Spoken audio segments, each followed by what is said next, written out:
அஸ்ஸலாமு அலைக்கும் வரஹ்மத்துல்லாஹி பரகாத்துஹு. பிஸ்மில்லாஹிர் ரஹ்மானிர் ரஹீம்.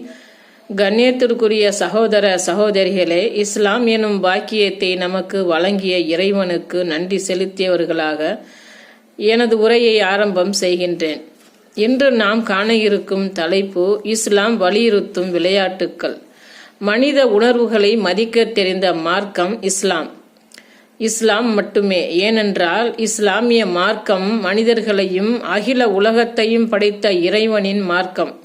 இறைவனுக்குத்தான் படைத்த மனிதனின் உணர்வுகள் பற்றி தெரியும்.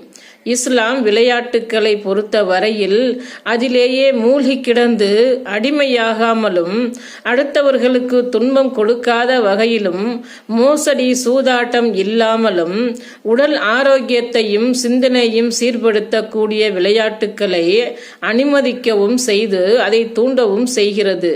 இன்னும்